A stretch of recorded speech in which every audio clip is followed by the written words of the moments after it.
mengevaluasi, memastikan hanya yang membutuhkan yang mendapatkan KIP.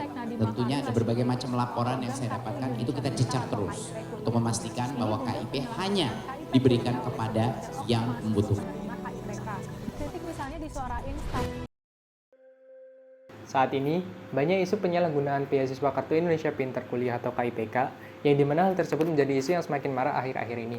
Beberapa bentuk penyalahgunaan yang sering terjadi antara lain, mahasiswa yang tidak memenuhi syarat, namun tetap mendapatkan beasiswa dengan memberikan informasi palsu, pemotongan dana beasiswa oleh pihak tertentu sehingga mahasiswa tidak menerima dana secara utuh, penggunaan dana untuk kepentingan pribadi yang tidak berkaitan dengan pendidikan, penyaluran dana yang terlambat, serta manipulasi data dan dokumen yang melibatkan keuntungan lebih.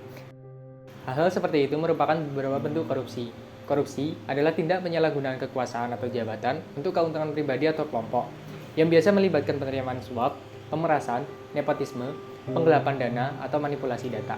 Menurut perspektif hukum, definisi tindak pidana korupsi secara gamblang telah dijelaskan dalam 13 buah pasal dalam Undang-Undang Nomor 31 Tahun 1999 yang telah diubah dengan UU Nomor 20 Tahun 2001 tentang pemberontakan tindak pidana korupsi.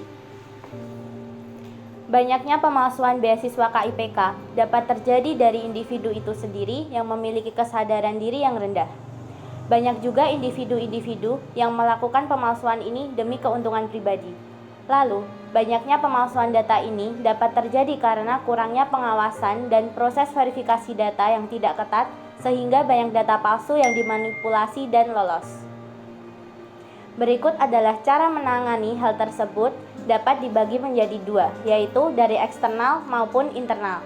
Dari pihak eksternal atau pihak universitas harus lebih mengetatkan pendataan KIPK pada setiap mahasiswa yang mendaftarnya, dengan melakukan survei berkas dan survei langsung ke rumah setiap mahasiswa.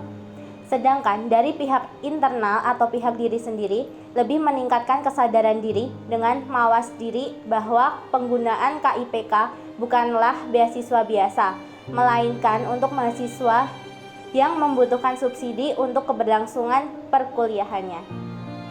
Korupsi bukan hanya tentang kebohongan, seperti penyuapan, penggelapan dana, dan pemerasan yang biasa dilakukan di kalangan pemerintah atau pejabat. Melainkan, korupsi juga dapat berupa penyalahgunaan KIPK. Menurut Trias dan kawan-kawan, beasiswa Kartu Indonesia Pintar Kuliah atau biasa disebut KIPK merupakan suatu program bantuan dari pemerintah untuk calon mahasiswa baru yang merasa kesulitan dalam bidang ekonomi, serta memiliki prestasi secara akademik.